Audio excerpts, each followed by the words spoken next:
أعوذ بالله من الشيطان الرجيم بسم الله الرحمن الرحيم الحمد لله رب العالمين والصلاة والسلام على أشرف الأنبياء والمرسلين وعلى آله وصحبه أجمعين اللهم صل على سيدنا محمد النبي الأمي وعلى آله وسلم تسليما السلام عليكم ورحمة الله وبركاته.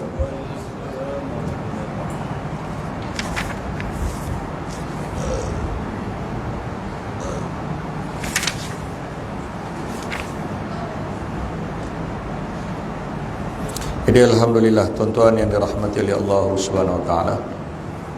Kita sambung semula pembacaan Fadilah Ramadan.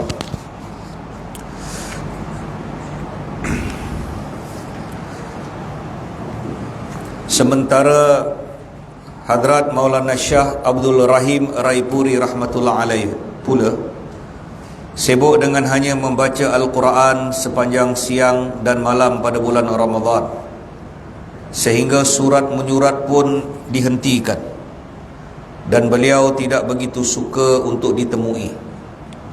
Cuma murid-muridnya yang khusus sahaja diizinkan untuk bertemu dengan beliau, itu pun ketika beliau minum secawan 2 teh selepas solat tarawih. Kisah-kisah para ahlullah ini ditulis bukanlah dengan tujuan untuk dibaca dengan sepintas lalu sahaja ataupun supaya dipuji. Sebenarnya ia bertujuan supaya dicontohi sesuai dengan kemampuan masing-masing dan seboleh-bolehnya diusahakan untuk disempurnakan, kerana setiap pembahagian masa itu mempunyai keistimewaannya tersendiri yang mengatasi antara satu sama yang lain.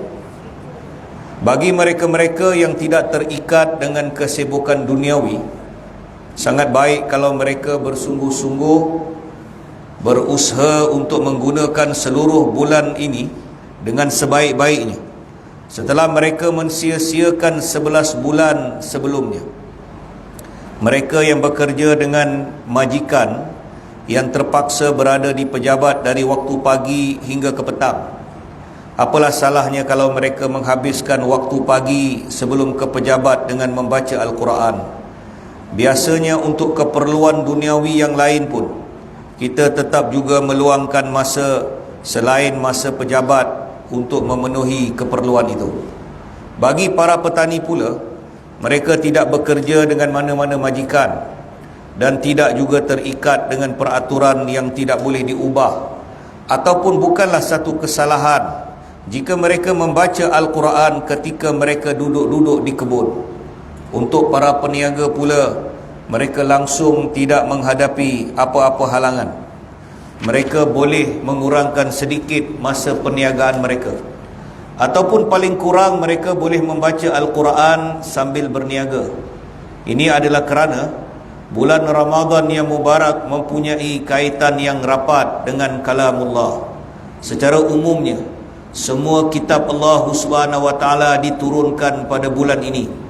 Keseluruhan Al-Quranul Karim juga diturunkan dari Lauhul Mahfuz ke langit dunia pada bulan ini, dan kemudiannya diturunkan sedikit demi sedikit ke dunia bersesuaian dengan peristiwa dalam tempoh 23 tahun. Selain itu, suhuf-suhuf ataupun kitab-kitab kecil telah dikurniakan kepada Nabi Ibrahim alaihissalam, sama ada pada tanggal 1 atau 3 Ramadan. Suhufi Ibrahim mawa Musa, suhuf Nabi Allah Ibrahim, kitab-kitab kecil. Jadi selain itu, suhuf-suhuf telah dikurniakan kepada Nabi Allah Ibrahim alaihissalam, sama ada pada tanggal 1 atau 3 Ramadan. Nabi Daud alaihissalam telah menerima Zabur pada tanggal 18 atau 12 Ramadan. Nabi Musa alaihissalam telah dikurniakan Taurat.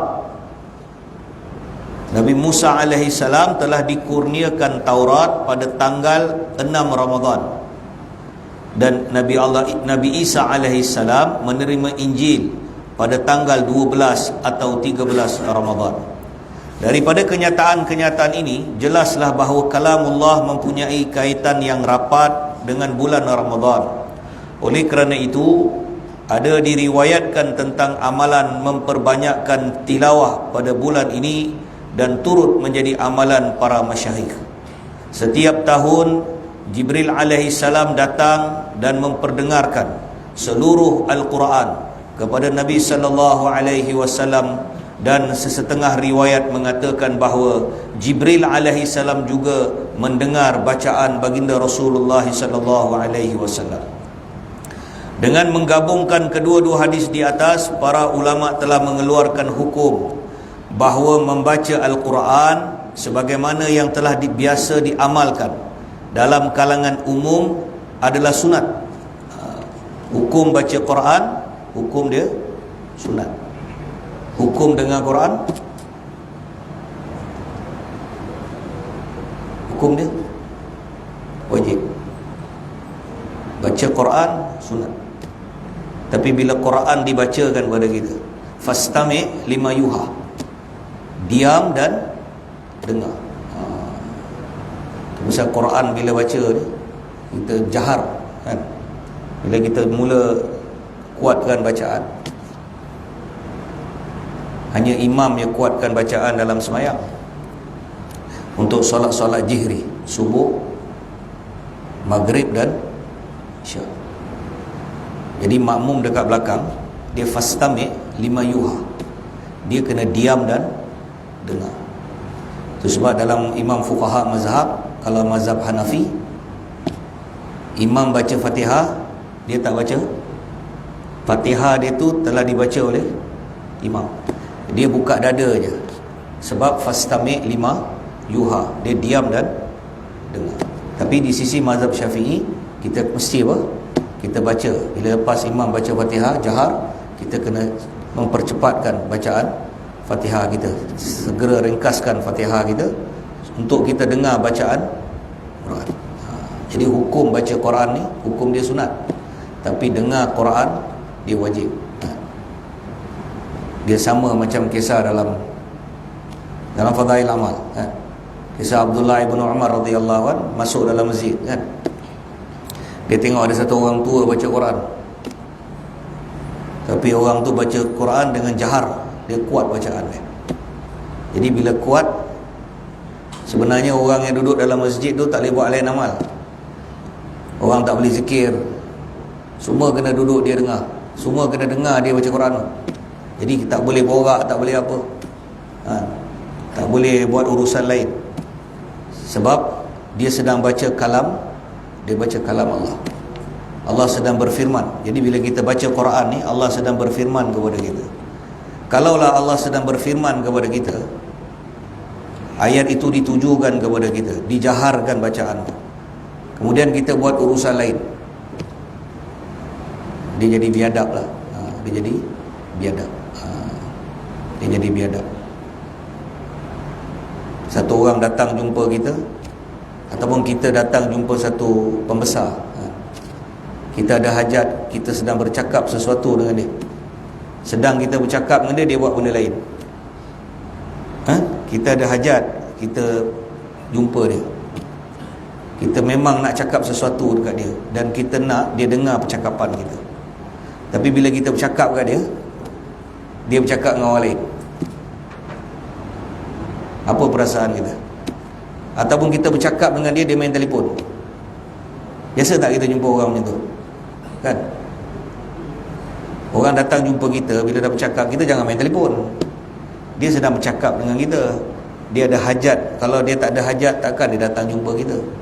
Terutamanya orang jadi pemimpin, ketua kampung, pengurusi masjid, imam, menteri besar, exco, ahli parlimen, Perdana Menteri kan? Orang yang orang bawahan datang jumpa dia. Kalaulah kita jumpa satu imam, orang datang nak sign borang, nak beritahu, nak sign borang Baitul Mal, nak beritahu kesusahan dia, nak minta cop sign tu kan, orang ambil borang Baitul Mal. Ni bulan puasa banyaklah borang Baitul Mal kan? Imam nak kena apa? Kena cop. bantuan raya, bantuan itu, asnaf, kadang keperluan tak ada. Jadi dia datang nak bercakap dengan imam, imam main apa? Imam main TikTok. Mesti dia keluar apa punya imam. Dia keluar, dia mesti cakapnya apa punya imam. Saya datang jumpa dia, saya nak minta bantuan, saya bercakap, dia main telefon, tak guna punya imam. Lebih baik tukarlah imam tu, kan? Dia akan cakap kat luar. Pasal apa? Kita tak beri. Itu manusia dengan manusia. Ini Allah Subhanahu Wa Taala bila Quran itu dijaharkan. Fastami' lima, Allah tegur Nabi Nuh AS, fastami' lima yuha, diam dan dengar. Nabi SAW ketika Jibril datang, bacakan ayat Quran depan Nabi. Pada awal Nabi nak ikut bacaan tu. Masa Jibril bacakan ayat, Nabi pun nak ikut, nak menghafal ayat tu. Jibril berhenti. Jibril tegur Nabi. Jibril kata, ya Muhammad, fastami' lima yuha, diam dan dengar. Diam dulu, dengar. Begitu juga ayat dalam surah Al-Jin, kan? Kalau kita dalam manzil, dia ada ayat tentang jin tu, kan? Faqalu inna sami'na Qur'anan ajabah, ayat tu. Ayat tu turun berkenaan dengan sekumpulan jin daripada negeri Yaman, kan? Ketika Nabi SAW diangkat menjadi Rasul, maka gempalah jin-jin yang ada di Jaziratul Arabia ni, jin-jin tanah Arab ni gempa. Sebab apa? Sebab tak boleh naik ke langit dah. Sebelum Nabi diangkat menjadi Rasul, dia jin yang ada sayap. Syekh Abdul Qadir Al-Jalani rahmatullah alaih dalam kitab Sirul Asrar, dia beritahu jin-jin ni dia ada berbagai bentuk. Ada jin yang dia menyelam dalam air. Tu yang orang Melayu kata hantu air. Waktu maghrib kena tarik dengan hantu, bukan kena tarik dengan hantu air, dia kena tarik dengan jin yang hidup dalam air. Ada sebahagian jin yang duduk berselindung di balik-balik batu. Kenapa dia berselindung balik-balik batu ni? Ketika Allah perintahkan para malaikat untuk menangkap jin ni, ketika dia melakukan fasad, kerosakan, pertumpahan darah, ketika Allah hantar para malaikat untuk tangkap jin ni, ada jin yang lari ke hutan, duduk di dalam hutan tu. Kadang-kadang orang masuk hutan hilang, kalau tak betul masuk hutan, hilang. Ada jin yang masuk ke dalam laut, ke dalam air. Ada jin yang memiliki sayap, kata Syekh Abdul Qadir Jalani. Dia ada sayap, dia boleh terbang. Jadi jin yang memiliki sayap ni, dia akan mengambil maklumat-maklumat. Sebelum Nabi diutus menjadi Rasul, dia ambil maklumat-maklumat sama, maklumat langit. Dia mencuri berita-berita langit. Dia mendengar perbualan-perbualan para malaikat di alam malakut. Ketika para malaikat berbual di alam malakut, dia curi khabar berita langit tu. Dia dengar. Kira dia skodeng lah. Dia skodeng. Dia dengar. Kemudian dia dengar, dia bawa berita tu, dia sampaikan kepada jin-jin yang ada. Sampailah berita itu sampai kepada telinga tukang-tukang kahana, ahli bomoh lah. Itu sebab bomoh dulu ahli sihir dulu, kalau dia cakap 99 confirm jadi. Kalau tidak, manakan mungkin Allah jadikan Musa berdepan dengan ahli sihir. Kalau ahli sihir bukan kaling-kaling lah. Memang ahli sihir zaman sebelum Nabi diutus, memang dia dapat berita-berita yang dicuri daripada langit. Dan kalau dia beritahu sesuatu tu berlaku pada orang tu, memang berlaku. Jadi jin bawa berita-berita tu. Sampailah ketika Nabi SAW bila diangkat menjadi Rasul. Bila Nabi diangkat, bila turun surah Iqra' bismi rabbikal ladzi khalaq, ulama kata itu adalah dalil kenabian. Itu bukan dalil suruh baca. Ada orang salah faham kan, dalil baca apa? Iqra', bukan. Itu dalil nubuah, dalil kenabian. Dalil Nabi diangkat menjadi Rasul. Jadi bila Nabi diangkat menjadi Rasul, Allah telah perintahkan pintu-pintu langit ditutup. Jadi bila ditutup, maka jin tak boleh melepasi langit yang pertama untuk mencuri berita-berita langit. Jadi gemparlah jin ni. Jadi bila gempar jin ni, maka berlakulah perbalahan dalam kalangan jin ni. Dan pada waktu itu, jin ni dia memiliki ketua, dia memiliki sultan. Dia ada raja dia. Seluruh jin pada waktu tu ada sultan dia. Dia ada raja dia. Ni kalau kita cerita ni, kalau dia ada dalam masjid ni, dia tahu ni dia cerita kisah kita ni. Dia beritahu kisah kita ni kan. Jadi dia memiliki sultan. Jadi menghadaplah seluruh jin ni, jin yang berada di darat, jin yang berada di laut, jin yang hidup dia memiliki sayap. Maka berkatalah jin ni tentang tak boleh curi berita langit dah, tak tahu apa jadi, huru-hara dah, heboh. Maka berlakulah pertemuan dengan raja jin. Maka antara khutbah raja jin ni yang masyhur adalah apabila dia kata ya ma'asyaral jin.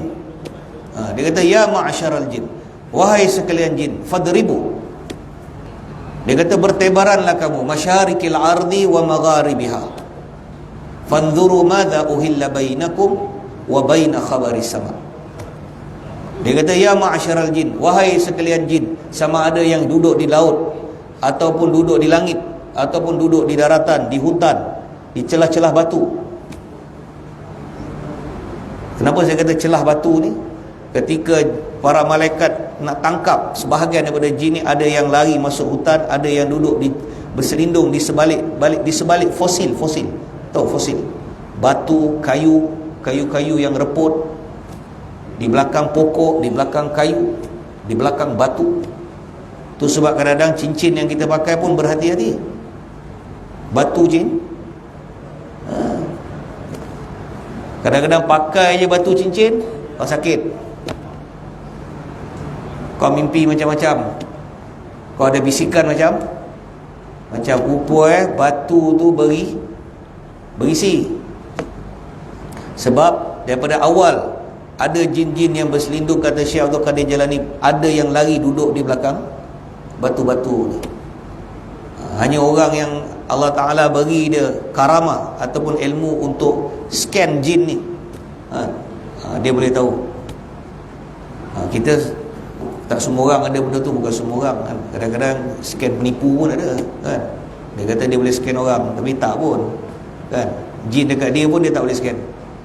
Bukan semua orang boleh scan ni. Ni para di kalangan para ahlullah je kan. Antara orang yang memiliki kelebihan tu Maulana Mustaqim. Maulana Mustaqim ada kelebihan tu. Jadi dia kata ya ma'asyaral jin, dia kata wahai sekalian jin ni, fadribu, bertebaranlah kamu, fadribu masyarikal ardi wa magharibiha, daripada tempat terbit matahari sampailah terbenam matahari. Fanzuru madza uhilla bainakum, kau pergi cari sebab ni, apa hal? Madza uhilla bainakum wa baina khabaris sama, apa hal kita tak boleh naik ke langit dan mencuri khabar-khabar berita langit. Jadi bertebaranlah jin ni. Bila bertebaran di seluruh tempat cari sebab, sampailah satu waktu ketika sekumpulan jin daripada negeri Yaman. Dalam tafsir Ibnu Katsir, dia lebih kurang 8 jin. 8 ekor lah. Nak kata 8 orang jin tak boleh. 8 jin lah. Ekor tak sesuai lah. 8 jin daripada negeri Yaman. Mereka dalam satu safar dan Nabi SAW baru balik. Nabi balik daripada Taif. Nabi baru lepas kena baling batu. Ketika Nabi balik daripada Taif, Nabi nak pergi balik ke Mekah. Nabi singgah di satu tempat nama dia Nakhlah. Ada satu tempat nama dia Nakhlah. Nabi berhenti kat situ. Nabi solat subuh.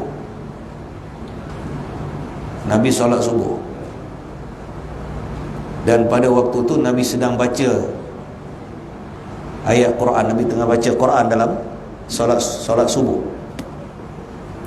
Maka ketika sekumpulan jin tu sampai, dia berhenti.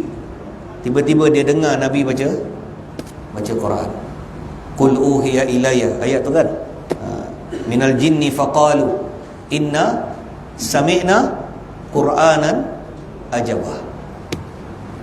Hei, jin kata, ketika dia dengar bacaan Quran tu, ada jin yang bercakap. Dia 8 ekor jin ni, yang lain tengah dengar Nabi baca Quran, duduk di celah batu, dia dengar Nabi baca Quran. Sedang dia mendengar, dia terima gangguan. Dua ekor kawan ini sembang borak, macam kita lah kan. Dia sembang dua orang. Yang ni tengah dengar Quran ni, yang ni tengah borak. Jadi dia kena marah dengan jin ni. Dia kata, ansitu, hish, diam. Ansitu, boleh kau diam tak? Fastami' lima yuha, diam dan dengar. Dia kata, sungguh inilah sebab dia kenapa kita dah tak boleh apa, naik ke langit dan curi berita-berita langit, kerana wahyu yang terakhir sudah turun. Inna Qur'anal kan, Qul uhiya ilayna minal jinni faqalu inna sami'na Qur'anan ajabah. Kita telah dengar satu bacaan Quran yang sungguh ajib. Jadi hukum baca Quran, jin pun tuan-tuan, dia dengar Quran dia pun dia diam. Jadi kalau orang baca Quran kita borak, kita lebih teruk daripada jin. Jin pun tahu adab. Ini kita baca Quran, orang pasang kaset Quran, kita borak. Kadang-kadang toki kedai mamak pun tak betul kan. Kita tegur orang, dia marah. Tapi saya pun tak tahu, Masjid Foros Haid pun macam tu kan. Kita lalu depan tu, dia bantai kaset Quran kuat-kuat. Saya tak tahulah kalau video saya sampai dekat Jain. Saya harap pengarah Jain tengoklah kan? Pasang kaset Quran kuat-kuat macam tu. Orang sibuk nak balik kerja, lalu lalang. Siapa yang sebenarnya nak dengar bacaan Quran tu? Bilal tu pun borak dalam masjid tu. Jadi sebenarnya benda tu tak perlu macam tu. Jadi hukum baca Quran ni, kadang-kadang mamak pun macam tu, kadang pasang kaset Quran, dia sibuk senduk lauk, lari sana lari sini, layan tetamu, ambil order, boleh marah orang lagi. Quran berjalan. Sebenarnya bacaan Quran tu untuk siapa? Seolah-olah seseorang itu sedang bercakap dan kita tidak memberikan tumpuan. Lebih baik tutup Quran tu, niagalah dulu. Dah habis niaga, dengarlah Quran. Abdullah ibn Umar radhiyallahu bila masuk dalam masjid, dia tengok satu orang tua sedang baca Quran. Satu orang tua sedang baca Quran, dia baca Quran dengan kuat. Abdullah ibn Umar telah tegur orang tua ni. Abdullah kata, bacalah Quran dengan perlahan. Tapi orang tua ni dia tak puas hati dengan Abdullah, dia berhujah dengan Abdullah ibn Umar. Kan? Abdullah ibn Umar kata apa? Kalau kau baca kerana Allah, baca dengan suara yang perlahan. Tetapi kalau kau baca kerana manusia, bacaan itu tidak memberi apa-apa manfaat bagi kamu. Pahala pun tak dapat. Jadi kita kena tahulah. Jadi hukum baca Quran tu, hukum baca Quran tu sunat. Kalau kita nak dengar Quran, bawa kita pasang kaset Quran, dengarlah. Tapi kalau nak berborak, tutup Quran tu. Ni Quran pun nak dengar, sembang pun nak borak. Jadi sebenarnya kita tidak memberi penghormatan kepada bacaan tu, melainkan kita dalam proses belajar Quran. Satu orang baca dan kita nak dengar, itu lain. Ataupun kita sedang belajar Quran, kita sedang baca dan kita tanya macam mana nak baca bacaan Quran ni dengan betul. Selain pada itu, kita tak boleh buat macam tu. Baik di surau atau di masjid, pasang kaset Quran kuat-kuat. Sudahnya orang dalam surau, dalam masjid pun tak dengar Quran. Imam pun borak, Bilal pun sembang, ambil penyapu, sapu. Kan? Jadi kita pun, dia ganggu.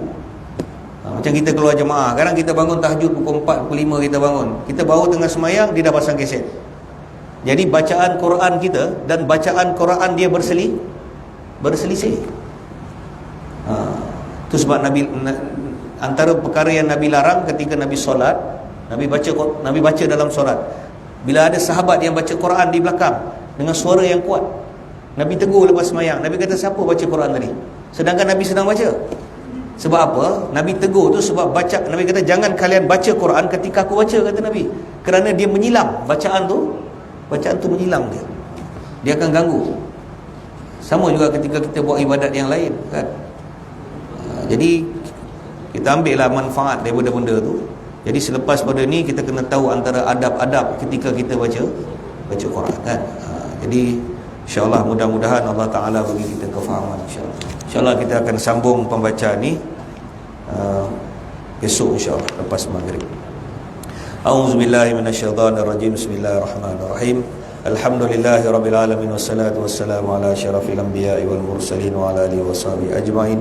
Allahumma salli ala Sayyidina Muhammadin nabiyil ummi wa ala alihi wa sallima taslima. Rabbana ighfir lana wa liwalidain wa lil mu'minina yawma yaqumul hisab. Rabbirhamhuma kama rabbayana saghira.